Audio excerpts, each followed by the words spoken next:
General, could you tell us, please, what you consider the role of the Indonesian army in this country?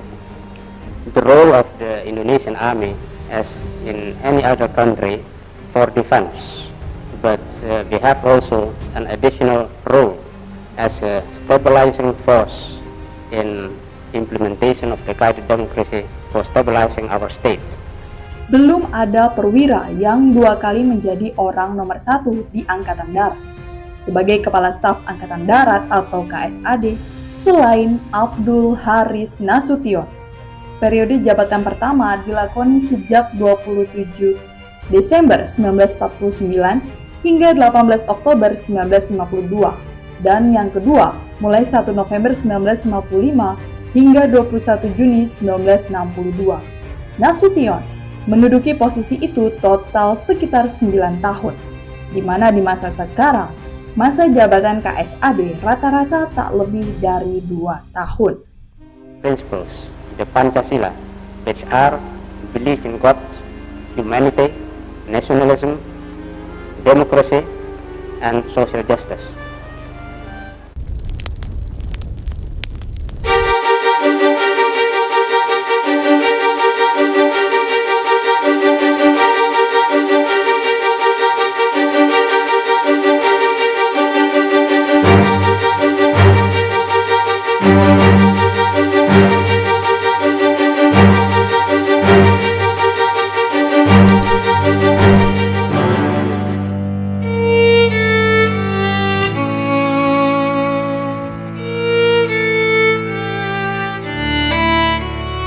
Aha Nasution lahir di Kota Pan, Tapanuli Selatan, Sumatera Utara pada tanggal 3 Desember 1918. Ia adalah anak dari pasangan Haji Abdul Halim Nasution dan Zahara Lubis.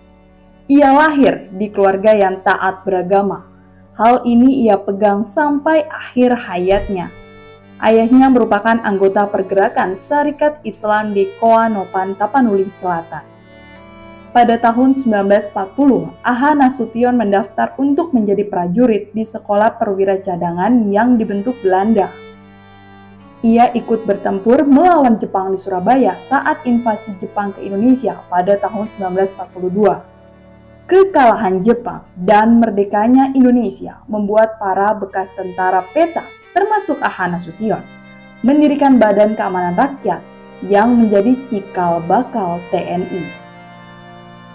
Pada masa agresi militer Belanda pada tahun 1948 hingga 1949, ia menjabat sebagai Panglima Komando Jawa. Setelah itu, ia diangkat oleh Presiden Soekarno kala itu menjadi Wakil Panglima Besar TNI di bawah Jenderal Besar Sudirman. Kemudian, ia pindah posisi sebagai Kepala Staf Operasi Markas Besar Angkatan Perang Republik Indonesia. Di akhir tahun 1949, Aha Nasution kemudian menjabat sebagai KSAD. Ia sempat dipecat oleh Soekarno sebagai KSAD, tetapi diangkat kembali pada tahun 1955. Karena rasa tidak sukanya pada sikap Soekarno yang dekat dengan PKI, ia menjadi salah satu target utama yang akan diculik dan dilenyapkan pada peristiwa G30S pada tahun 1965. Perintah itu masih terngiang dalam ingatan pembantu Letnan II Jahuruk. Atasannya, Komandan Kompi Letnan I Dul Arif, memerintahkannya untuk mengamankan salah seorang jenderal. Menurut Dul Arif, negara dalam keadaan genting karena ada Dewan Jenderal yang hendak mengkudeta Presiden Soekarno. Jahuruk adalah salah satu anggota Kompi C Batalion Kawal Kehormatan 1 Resimen Cakrabirawa yang bertugas menjaga keselamatan Presiden. Rencananya, para jenderal yang mereka jemput dari rumahnya masing-masing akan dibawa ke Lubang Buaya pada dini hari 1 Oktober 1965. Kalau ada jenderal yang membantah, akan ditembak, kata Jahuruk saat jadi terdakwa di pengadilan. Jahuruk dan pasukannya bertugas menculik Jenderal Abdul Haris Nasution yang menjabat sebagai Menteri Pertahanan dan Keamanan, juga merangkap Kepala Staf Angkatan Bersenjata.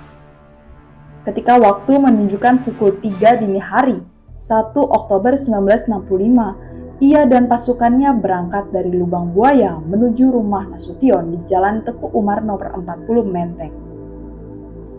Pasukan yang dipimpin Jahurup terdiri dari 1 Regu Cakrabirawa, 1 Peleton Yon 530 Brawijaya, 1 Pluton Yon 454 Diponegoro, 1 Peleton Pasukan Gerak Cepat Auri, dan 1 Peleton Pemuda Rakyat.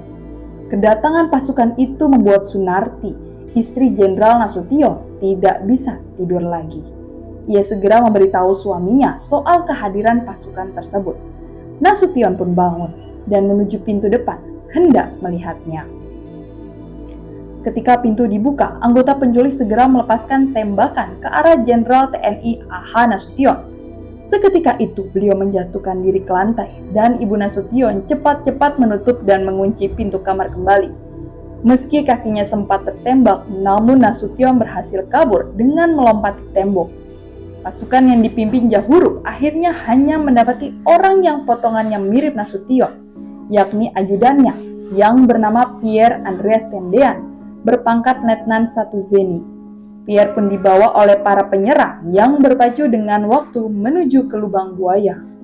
Ia kemudian dibunuh dan dimasukkan ke dalam sumur tua. Nasution mengalami patah kaki saat melarikan diri. Victor M. Fick menyebut Nasution bersembunyi di rumah tetangganya itu hingga pukul 6 waktu Indonesia Barat, 1 Oktober 1965. Setelah merasa aman, dia kembali ke rumahnya melalui pagar. Dia kemudian meminta ajudan dan iparnya untuk membawanya ke Departemen Pertahanan dan Keamanan. Dia lalu diantar dengan mobil oleh Komandan Staf Markas Besar Angkatan Darat, Letkol Hidayat Wirasonjaya, ajudannya Mayor Sumargono dan iparnya Bob Sunario. Nasution kemudian mengirim pesan kepada Soeharto di markas Kostrad, mengatakan kepadanya bahwa ia masih hidup dan aman.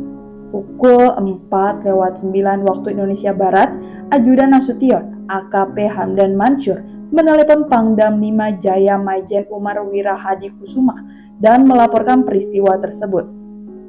Sekitar pukul 4:30 waktu Indonesia Barat, Umar tiba di rumah Nasution dan menyaksikan bekas kekejaman G30S. Pukul 6:30 waktu Indonesia Barat, barulah diadakan usaha untuk mengambil Nasution dari persembunyiannya. Pukul 19 waktu Indonesia Barat, Nasution kemudian dibawa ke Makostrad untuk mengatur siasat penumpasan pemberontak G30S.